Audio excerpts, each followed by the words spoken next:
मेले में आए 3 दोस्तों को 2 किलो गरम और मुफ्त जलेबी ना देने वाले का कत्ल कैसे हुआ और पुलिस ने मुल्जिमों का सुराग कैसे लगाया। जानिए दिलचस्प कहानी मुल्जिमान और पुलिस की जुबानी। उर्दू पॉइंट की वीडियोस देखने के लिए हमारा चैनल सब्सक्राइब कीजिए और बेल के आइकन पर क्लिक कीजिए ताकि आप हमारी तमाम आने वाली वीडियोस से बाखबर रह सकें। क्या हुआ था? मेले में गए थे सर, पहले दिन गए थे, उधर जलेबी खाई थी और जो साडा दोस्त था ना जी, उन्हें पहले दिन जलेबियाँ खवाइयाँ वंडियाँ भी लोगों ਨੂੰ ਤੇ ਫਿਰ ਘਰ ਚਲੇ ਗਏ ਰਾਤ ਨੂੰ। ਚੂਲਿਆਂ ਤੇ ਚੜ੍ਹਦੇ ਬੱਤੇ ਮੋੜ ਜੀ ਘਰ ਵਗ ਗਏ। ਦੂਏ ਦੇ ਮੋੜ ਆਏ, ਉਹਦੇ ਕੋਲ ਜਲੇਬੀਆਂ 2 ਕਿਲੋ ਉਦਾਰੀਆਂ ਮੰਗੀਆਂ, ਗਰਮ ਜਲੇਬੀਆਂ ਦੇ ਬਈ। ਉਹਨੇ ਗਰਮ ਜਲੇਬੀਆਂ ਕੱਢ ਕੇ ਦਿੱਤੀਆਂ, ਉਹਨੇ ਕਿਹਾ ਪੈਕ ਕਰ ਦਿਓ। ਉਹਨੇ ਪੈਕ ਕਰ ਦਿੱਤੀਆਂ ਤੇ ਉਹਨੇ ਕਿਹਾ ਬਿੱਲ ਕਿਤਨਾ ਵਾ। ਉਸ ਆਖਿਆ 400 ਤੇ 20 ਰੁਪਏ। ਉਸ ਆਖਿਆ ਜੀ ਪੈਸੇ ਨਹੀਂ ਮੈਂ ਦੇਣੇ। ਅਸਾਂ ਆਖਿਆ ਦੇ ਪੈਸੇ ਕਿਉਂ ਨਹੀਂ ਦੇਣੇ ਤੂੰ? ਤੇ ਉੱਥੇ ਲੜਨ ਲੱਗ ਪਏ ਸਰ ਜੀ। ਤੇ ਉੱਥੋਂ ਮੁੜ ਜੀ ਨਾ ਸਾਨੂੰ ਆਂਦਾ ਤੁਹਾਨੂੰ ਵੀ ਮੈਂ ਮਾਰ ਦੇਣਾ। ਅਸਾਂ ਆਖਿਆ ਨਾ ਯਾਰ ਇੰਝ ਨਾ ਕਰ। ਮੁੜ ਅਸੀਂ ਜੀ ਰਾਤ ਹੋਈ, ਰਾਤ ਨੂੰ ਵਾਪਸੀ ਘਰ ਜਾਂਦੇ ਪਿਆ, ਉੱਥੇ ਸਰ ਜੀ ਨਾ ਬੰਦਾ ਲੁੱਟਣ ਲੱਗਾ ਸੀ, ਸਾਨੂੰ ਵੀ ਕਹਿੰਦਾ ਸੀ। ਡੱਕਿਆ ਸਰ, 3 ਜਣੇ ਸੀ। ਉਹ ਨਾ ਜਦੋਂ ਮੋਟਰਸਾਈਕਲ ਡੱਕਿਆ, ਬੰਦਾ ਉਹ ਹੀ ਨਿਕਲਿਆ ਜਲੇਬੀਆਂ ਵਾਲੇ। ਅਤੇ ਉਹ ਜੀ ਨਾ ਉਹਦੇ ਨਾਲ ਲੜਨ ਲੱਗ ਗਿਆ, ਤੂੰ ਸਾਨੂੰ ਜਲੇਬੀਆਂ ਨਾ ਦਿੱਤੀਆਂ, ਹੁਣ ਦੱਸ ਤੇਰਾ ਇਲਾਜ ਕੀ ਕਰੀਏ ਅਸੀਂ। ਅਤੇ ਉਹਨੂੰ ਅਸਾਂ ਕਿਹਾ ਨਾ ਯਾਰ ਕੋਈ ਨਹੀਂ ਛੱਡ ਪਰਾਂ, ਨਹੀਂ ਲੜਨਾ ਨਹੀਂ। ਉੱਥੋਂ ਸਰ ਜੀ ਵਾਹਵਾ ਬਹਿਸ ਹੁੰਦੀ ਰਹੀ, ਹੱਥੀ ਬੱਕੀ ਪਾਏ ਗਏ। ਉਹਨੇ ਮਾਰਿਆ ਸਾਨੂੰ, ਅਸੀਂ ਉਹਨੂੰ ਮਾਰਿਆ। ਅਤੇ ਫਿਰ ਆਸਫ ਨੇ ਪਿਸਟਲ ਕੱਢਿਆ ਸਰ ਜੀ, ਉਹਨੇ ਫਾਇਰ ਮਾਰ ਦਿੱਤਾ। ਫਿਰ ਅਸੀਂ ਉੱਥੇ ਰੌਲਾ ਪਾਇਆ ਗਿਆ, ਅਸੀਂ ਨੱਸ ਗਏ ਅਤੇ ਪਿਸਟਲ ਉਹਨੇ ਕਮਾਨ ਦੇ ਸੱਟ ਛੱਡਿਆ। ਅਤੇ ਮੁੜ ਪਿੰਡ ਆਏ, ਪਿੰਡ ਵਾਲੀ ਨਹਿਰ 'ਤੇ ਨਾ ਬਹਿ ਗਏ ਤਿੰਨੇ। ਉਹਨੂੰ ਮੈਂ ਕਿਹਾ ਯਾਰ ਬੰਦਾ ਤਾਂ ਮਰ ਗਿਆ ਹੋਣਾ। ਉਹਨੇ ਫਿਰ ਮੈਨੂੰ 2 ਚੰਡਾਂ ਮਾਰੀਆਂ, ਮੇਰੇ ਭਾਈ ਨੂੰ ਮਾਰੀਆਂ। ਫਿਰ ਉਹ ਨੱਸ ਗਿਆ।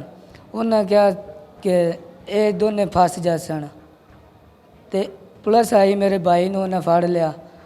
ਅਤੇ ਫਿਰ ਮੈਂ ਕੰਮ ਕਰਦਾ ਪਿਆ ਸੀ ਮੱਕੂਆਂ ਨੇ, ਫਿਰ ਉਹਨਾਂ ਨੇ ਮੈਨੂੰ ਵੀ ਫੜ ਲਿਆਂਦਾ। ਇਹ ਮੇਲਾ ਕਿਸ ਚੀਜ਼ ਦਾ ਸੀ ਤੇ ਕਿੰਨੇ ਦਿਨ ਦਾ ਸੀ? ਮੇਲਾ ਸਰ ਜੀ 3 ਦਿਨਾਂ ਦਾ ਸੀ। ਬਾਬਾ ਰੱਤੀ ਰੱਤਾ ਕਰਮਾਂ ਵਾਲਾ ਦਰਬਾਰ ਹੈ ਜੀ। ਉਹ ਪਹਿਲੇ ਦਿਨ ਜਦੋਂ ਅਸੀਂ ਗਏ ਹਾਂ ਨਾ ਉੱਥੇ ਜਨਾਬ ਉਹ ਬੇਲੀ ਬਣ ਗਿਆ ਸਾਡਾ। ਲੇਕਿਨ ਤੂੰ ਬੰਦਾ ਮਾਰਤਾ ਹੈ, ਤੁਸੀਂ ਜਲੇਬੀਆਂ ਮੁਫਤ ਨਾ ਦੇਣ ਤੋਂ ਮੇਲੇ 'ਤੇ ਤੁਸੀਂ ਜਾ ਕੇ ਮੁਫਤ ਜਲੇਬੀਆਂ ਖਾ ਰਹੇ ਸੀ, ਇਹ ਠੀਕ ਕੀਤਾ? ਨਹੀਂ ਸਰ ਜੀ, ਸਾਡੇ ਕੋਲ ਅਸੀਂ ਉਹਨੂੰ ਰੋਕਦੇ ਰਹੇ ਹਾਂ, ਬੜੀ ਵੱਡੀ ਗਲਤੀ ਕਰ ਬੈਠੇ ਹਾਂ। ਨਹੀਂ, ਕਿਸ ਤਰ੍ਹਾਂ ਰੋਕਿਆ ਤੂੰ? ਉਹ ਰੁਕਿਆ ਹੀ ਨਹੀਂ। ਉਹਨੇ ਨਾ ਬਾਈ ਨੂੰ ਕਿਹਾ ਤੂੰ ਅੱਗੇ ਖੜਾ ਹੋ ਜਾ, ਤੂੰ ਰੋਕ। ਇਹਨੇ ਬਾਈ ਨੇ ਰੋਕਿਆ, ਉਹਨੇ ਨਾ ਰੋਕ ਲਿਆ। ਜਦੋਂ ਰੋਕ ਲਿਆ, ਉਹਨੇ ਜਦੋਂ ਹੈਲਮਟ ਲਾਇਆ ਨਾ, ਬੰਦਾ ਉਹ ਹੀ ਨਿਕਲਿਆ। ਉੱਥੋਂ ਆਸਫ ਆਖਿਆ ਹਾਂ ਬਈ ਤੂੰ ਸਾਨੂੰ ਜਲੇਬੀਆਂ ਮੇਲੇ 'ਤੇ ਨਾ ਦਿੱਤੀਆਂ, ਹੁਣ ਦੱਸ ਤੇਰਾ ਅਸੀਂ ਕੀ ਇਲਾਜ ਕਰੀਏ। ਤੇ ਤੁਹਾਨੂੰ ਅੰਦਾਜ਼ਾ ਸੀ ਕਿ ਉਹ ਇਸ ਤਰ੍ਹਾਂ ਕਰ ਦੇਗਾ? ਸਾਨੂੰ ਨਹੀਂ ਸੀ ਪਤਾ, ਵੇਖਣ ਨੂੰ ਬੜਾ ਸ਼ਰੀਫ ਬੱਚਾ ਲੱਗਦਾ ਸੀ। ਕਿੰਨੀ ਉਮਰ ਹੋ ਗਈ ਉਹਦੀ? ਉਹਦੀ ਉਮਰ ਵੀ ਕੋਈ ਹੈ 14-15 ਸਾਲ। ਪਿਸਤੌਲ ਕਿੱਥੋਂ ਆਇਆ ਉਹਦੇ ਕੋਲ? ਪਿਸਤੌਲ ਉਹਨੂੰ ਮੈਂ ਪੁੱਛਿਆ ਕਿਦੋਂ ਲਿਆ? ਉਸ ਆਖਿਆ ਸਰ ਜੀ ਮੈਂ ਨਾ ਮੇਰੇ ਕਹਿੰਦਾ ਅੱਬੇ ਦਾ ਹੈ, ਉਹਨੇ ਡੱਬ ਨਾਲ ਲਾਇਆ ਹੋਇਆ। ਅੱਛਾ। ਹਾਂ, ਸਾਨੂੰ ਨਹੀਂ ਪਤਾ। ਜਦੋਂ ਉਹਨੇ ਬੰਦਾ ਰੋਕਿਆ ਨਾ, ਉਦੋਂ ਉਹਨੇ ਕੱਢਿਆ, ਪਤਾ ਹੀ ਨਹੀਂ ਸਾਨੂੰ ਵੀ ਆ ਕਿ ਜਲੇਬੀ ਵਾਲਾ ਤੁਸੀਂ, ਤੁਹਾਨੂੰ ਤੇ ਪਤਾ ਨਹੀਂ ਸੀ ਉਹ ਜਲੇਬੀ ਵਾਲਾ ਹੀ ਨਿਕਲ ਆਏਗਾ ਜਿਹੜਾ ਬੰਦਾ ਤੁਸੀਂ ਲੁੱਟਣ ਲੱਗੇ ਸੀ ਜਿਹਨੂੰ ਰੋਕ ਕੇ। ਤੇ ਪਹਿਲੇ ਵੀ ਇਸ ਤਰ੍ਹਾਂ ਕੋਈ ਵਾਰਦਾਤਾਂ ਕਰਦੇ ਸੀ? ਕਿਸੇ ਨੂੰ ਲੁੱਟਿਆ ਹੋਏ ਉਹਦੇ ਨਾਲ ਮਿਲ ਕੇ, ਜਾਂ ਤੁਸੀਂ ਆਪ ਹੀ ਦੋਵਾਂ ਨੇ ਲੁੱਟਿਆ, ਦੋਨੇ ਭਰਾਵਾਂ ਨੇ? ਨਹੀਂ, ਕਦੀ ਨਹੀਂ? ਕਦੀ ਵੀ ਨਹੀਂ। ਤੁਹਾਡੀ ਉਮਰ ਕਿੰਨੀ ਹੈਗੀ? ਮੇਰੀ 15 ਸਾਲ ਹੈ। 15 ਸਾਲ? ਹਾਂਜੀ। ਕੰਮ ਤੁਸੀਂ ਮਿਸਤਰੀਆਂ ਦਾ ਕਰਦੇ ਹੋ? ਹਾਂਜੀ। ਕਿੰਨਾ ਰੋਜ਼ ਦਾ ਕਮਾਉਂਦੇ ਹੋ? ਮੈਨੂੰ ਕਦੀ 1000 ਰੁਪਏ ਦਿਹਾੜੀ ਲੱਗ ਜਾਂਦੀ, ਕਦੀ 800, ਕਦੀ 900। ਤੇ ਘਰ 'ਚ ਔਰ ਕੌਣ ਕੌਣ ਰਹਿੰਦਾ ਹੈ? ਘਰ 'ਚ ਮੇਰਾ ਅੱਬਾ ਰਹਿੰਦਾ ਜੀ, ਫੁੱਫੀ ਰਹਿੰਦੀ ਹੈ ਅਤੇ ਛੋਟੀ ਭੈਣ ਹੈ। 3 ਭੈਣ ਭਰਾ ਹੈਗੇ ਹੋ? ਹਾਂਜੀ। ਵਾਲਦਾ ਹੈਗੀਆਂ ਨੇ? ਵਾਲਦਾ ਫੌਤ ਹੋਈ ਹੈ। ਕਦੋਂ? ਬਚਪਨ 'ਚ ਫੌਤ ਹੋ ਗਈ ਸੀ। ਤੇ ਹੁਣ ਵਾਲਿਦ ਸਾਹਿਬ ਨੂੰ ਪਤਾ ਹੈਗਾ ਤੁਸੀਂ ਇਹ ਕਾਰਨਾਮਾ ਅੰਜਾਮ ਦਿੱਤਾ ਹੈ ਤੇ ਇੱਥੇ ਹਵਾਲਾ 'ਚ ਬੰਦ ਹੈਗੇ ਹੋ? ਹਾਂਜੀ। ਕੀ ਕਹਿੰਦੇ ਨੇ ਉਹ? ਉਹਨਾਂ ਨੇ 1-2 ਵਾਰੀ ਪਿੱਛੇ ਆਏ ਨੇ ਜੀ, ਤੇ ਫਿਰ ਕਿ ਮੰਗਰ ਹੀ ਨਹੀਂ ਆਏ। ਤੁਸੀਂ ਕੀ ਕਰਦੇ ਹੋ? ਹਾਂਜੀ ਕੀ ਕਰਦੇ ਹੋ ਤੁਸੀਂ ਕੰਮ? ਮੇਲੇ ਜਾਣਾ ਜੀ, ਸਿਰਫ ਮੇਲੇ 'ਚ ਜਾਂਦੇ ਹੋ? ਮੇਲੇ ਚ ਹਾਂਜੀ। ਅੱਛਾ, ਮਿਲ 'ਚ ਜਾਂਦੇ ਹੋ। ਜੀ ਜੀ ਤੇ ਉੱਥੇ ਕੀ ਕੰਮ ਕਰਦੇ ਹੋ? ਗਡਾਈ ਦਾ ਕੰਮ ਜੀ। ਕਿੰਨੇ ਪੈਸੇ ਮਿਲਦੇ ਨੇ? 12,000 ਮਹੀਨੇ ਦੀ ਤਨਖਾਹ ਹੈਗੀ? ਹਾਂਜੀ। ਤੇ ਤੁਸੀਂ ਵੱਡੇ ਹੈਗੇ ਹੋ, ਇਹ ਤੇ ਕਿ ਤੁਹਾਡਾ ਇਹ ਵਾਲਾ ਭਰਾ ਵੱਡਾ ਹੈਗਾ? ਇਹ ਵੱਡਾ ਹੈ ਜੀ। ਇਹ ਵੱਡਾ ਹੈਗਾ? ਹਾਂਜੀ। ਤੇ ਇਹਨੇ ਤੈਨੂੰ ਸਮਝਾਇਆ ਨਹੀਂ ਕਿ ਇਹ ਕੰਮ ਗਲਤ ਹੈਗਾ, ਜਾਂ ਤੂੰ ਇਹਨੂੰ ਸਮਝਾਇਆ ਨਹੀਂ ਕਿ ਇਹ ਕੰਮ ਅਸੀਂ ਗਲਤ ਕਰ ਰਹੇ ਨੇ ਇਹਦੇ ਨਾਲ ਮਿਲ ਕੇ? ਹਾਂਜੀ, ਇਹਨੇ ਮੈਨੂੰ ਆਖਿਆ ਵੀ ਇਹ ਗਲਤ ਕੰਮ ਹੁੰਦਾ ਪਿਆ, ਉਹਨੂੰ ਆਖਿਆ ਹੁਣ ਮੈਂ ਆਖਿਆ ਜੀ ਵੀ ਇਹ ਗਲਤ ਕੰਮ ਹੈ, ਇਹ ਨਹੀਂ ਕਰਨਾ, ਉਹ ਨਹੀਂ ਰੁਕਿਆ ਜੀ। ਤੇ ਅਗਰ ਕੋਈ ਨਹੀਂ ਫ੍ਰੀ ਤੁਹਾਨੂੰ ਕੋਈ ਚੀਜ਼ ਸ਼ੈ ਖਿਲਾ ਰਿਹਾ ਸੀ, ਜਲੇਬੀ ਨਹੀਂ ਖਿਲਾ ਰਿਹਾ ਸੀ, ਤੇ ਬੰਦਾ ਤੁਸੀਂ ਇਸ ਤਰ੍ਹਾਂ ਮਾਰ ਦੋਗੇ? ਨਹੀਂ ਜੀ, ਜਲੇਬੀ ਲੇਕਿਨ ਜਿਸ 2 ਕਿਲੋ ਜਲੇਬੀ ਲਈ ਹੈ ਨਾ ਜੀ, ਉਹਨੇ ਫਿਰ ਉਹਦੇ ਜਲੇਬੀ ਫ੍ਰੀ ਉਹਦੇ ਕੋਲ ਲੈ ਲਈ ਸੀ, ਉਹ ਉਹਦੇ ਨਾਲ ਲੜਨ ਲੱਗ ਪਿਆ ਸੀ। ਤੇ ਮੈਂ ਇਹਨੂੰ ਰੋਕਿਆ ਵੀ ਤੂੰ ਪੈਸੇ ਦੇ ਦੇ, ਐਵੇਂ ਕਿਉਂ ਫਾਇਦਾ ਲੜਾਈ ਦਾ। ਪੈਸੇ ਵੀ ਕੋਈ ਜ਼ਿਆਦਾ ਨਹੀਂ ਸੀ, ਕਿੰਨੇ ਦੀ? 420 ਰੁਪਏ ਦੀ ਬਣੀ ਸੀ 2 ਕਿਲੋ। ਜੀ ਮੈਂ ਕਿਹਾ ਦੇ ਦੋ, ਤੇ ਲੇਕਿਨ ਬਸ ਨਾ ਲੜਾਈ ਦਾ ਕਿਆ ਫਾਇਦਾ, ਤੇ ਉਹ ਤੋਂ ਸਾਡੇ ਨਾਲ ਲੜਨ ਲੱਗ ਪਿਆ। ਮੈਂ ਕਿਹਾ ਵੀ ਉਹਨੂੰ ਫੜ ਕੇ ਉਹ ਦੁਕਾਨਦਾਰ ਨਾਲ ਕੁੱਟਿਆ, ਕੋਟ ਕੇ ਉਸ ਪਿੱਛੋਂ ਜਲੇਬੀ ਲੈ ਕੇ ਚਲਾ ਗਿਆ। ਤੇ ਤੁਹਾਨੂੰ ਪਤਾ ਸੀ ਤੁਸੀਂ ਫੜੇ ਜਾਓਗੇ? ਕਿੰਨੀ ਕੁ ਦੇਰ ਬਾਅਦ ਤੁਸੀਂ ਫੜੇ ਗਏ ਸੀ? ਮੈਂ ਤੇ ਮੇਲੇ ਤੇ 3 ਤਰੀਕ ਨੂੰ ਫੜਾ ਗਿਆ ਸੀ। ਅੱਛਾ, ਤੇ ਇਹ ਦੂਜਾ ਵਾਲਾ ਭਰਾ? ਇਹ ਫੜਾ ਜੀ ਮਾਰਵਾਂ 'ਚ ਜੀ। ਇਹ ਨਸ ਗਿਆ ਸੀ? ਹਾਂਜੀ, ਮਾਰਵਾਂ 'ਚ ਫਸਿਆ ਜੀ। ਕਿੱਥੇ ਨਸਿਆ ਸੀ ਇਹ? ਇਹ ਚਲਾ ਗਿਆ ਆਪਦੇ ਮੱਕੂਆਣ ਕੰਮ ਤੇ ਜੀ। ਕਿੱਥੇ? ਮੱਕੂਆਣ ਕੰਮ ਤੇ ਜੀ। ਅੱਛਾ, ਤੇ ਤੁਸੀਂ ਨਹੀਂ ਨਸੇ? ਮੈਨੂੰ ਉਹਨਾਂ ਫੜ ਲਿਆ ਸੀ ਜਦੋਂ ਤਰੀਏ ਬਾਜ਼ਾਰ 'ਤੇ ਆਇਆ ਨਾ ਜੀ, ਉਦੋਂ ਉਹਨਾਂ ਫੜ ਲਿਆ ਸੀ, ਉਹਨੇ ਗੱਲੇ ਵਾਲਿਆਂ। ਤੇ ਜਿੰਦੇ ਤੁਸੀਂ 2 ਦਿਨ ਜਾ ਰਹੇ ਸੀ ਮੇਲੇ ਤੇ, ਉਹਦੇ ਹਰ ਚੀਜ਼ ਇਸ ਤਰ੍ਹਾਂ ਹੀ ਫ੍ਰੀ ਖਾਂਦੇ ਸੀ ਲੜ ਝਗੜ ਕੇ?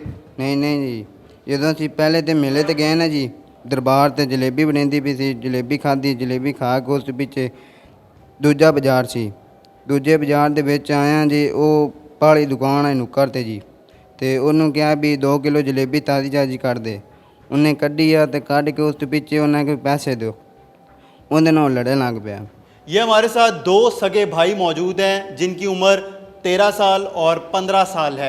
इन्होंने अपने दोस्त आसिफ के साथ मिलकर एक शख्स को कत्ल किया, और वो कत्ल होने वाला शख्स जलेबी बेचने वाला था, जो मेले में जलेबी बेचता था, और इनको फ्री जलेबी उसने नहीं दी, जिसके बाद इन्होंने उसको कत्ल कर दिया। अब चलते हैं पुलिस के पास और उनसे जानते हैं कि असल कहानी और हक़ाइक़ हैं क्या।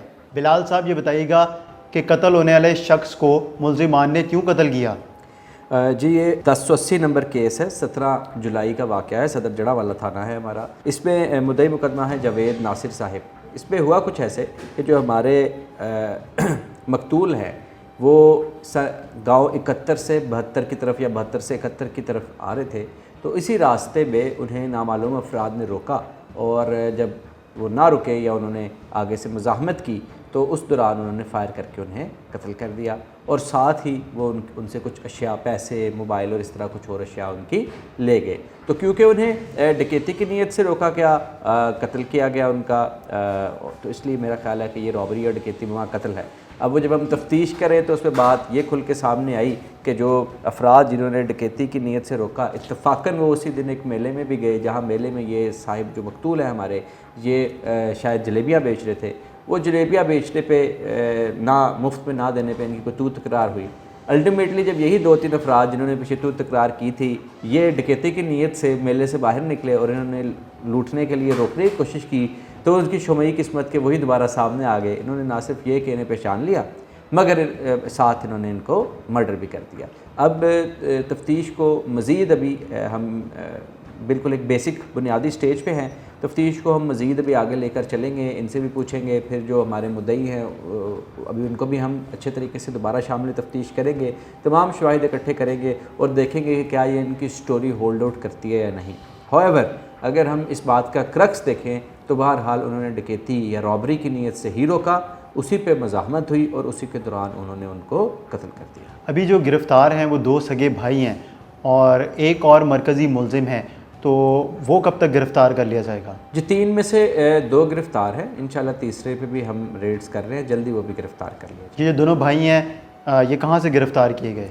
ये जी हमने एक्चुअली हमारे पास, क्योंकि सिवाय इसके कि उन्होंने मौके पर देखा था और वो सामने आने पर पहचान सकते थे, इसके अलावा कोई और सबूत नहीं था, तो हमने ये किया कि जो 71 से 72 के दरमियान जो रास्ता जाता है ہم نے اس پہ لوکل انفارمیشن لینا شروع کی کہ کون سے لوگ ہیں جو یہاں پہ واردات کر سکتے ہیں اور کریں گے.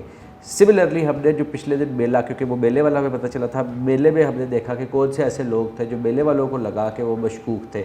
یہ پھر ہم نے الٹیمیٹلی لوگوں کی ایک لسٹ بنتی کی، 2-4 لوگوں کی میں نے ڈیوٹی لگائی کہ وہ قریب کے ہی ایک گاؤں میں سادہ کپڑوں میں سویلین بن کے رہیں گے جب تک چیز ٹریس نہیں ہوگی. الحمدللہ انہیں گراؤنڈ انفارمیشن ملی. گراؤنڈ انفارمیشن سے ہم نے کوئی اور معاملے میں چور پکڑا. چور نے بتایا کہ میں نے یہ سنا تھا، اور وہ چلتا چلتا لوکل انفارمیشن جو روایتی طریقہ تفتیش ہے یہ 100% اس سے پکڑے گئے. وہ جب ہم نے پکڑ لیے تو انہوں نے پھر انکشاف کیا. اب ان کو ہم شناخت پلیٹ پہ بھیج دیں گے، کیونکہ جب یہ شناخت پلیٹ سے واپس آئیں گے تب پھر ہم جو مدعی مقدمہ ہے اور ان کو آمنے سامنے لا کے بات چیت کر سکیں گے. تب کلیئر ہوگا کہ آیا ان کی سٹوری درست ہے یا مدعی صاحب ہمیں کوئی اور سٹوری. ہمارے ساتھ ایس پی بلال محمود سلیری موجود ہیں. آپ نے ان کی گفتگو سنی. انہوں نے 2 ملزمان کو گرفتار کیا ہے اور ایک کی گرفتاری کے لیے ٹیمیں تشکیل دی ہوئی ہیں جو وقتاً فوقتاً چھاپے مار رہی ہیں. ہمیں اجازت دیجیے. خدا حافظ.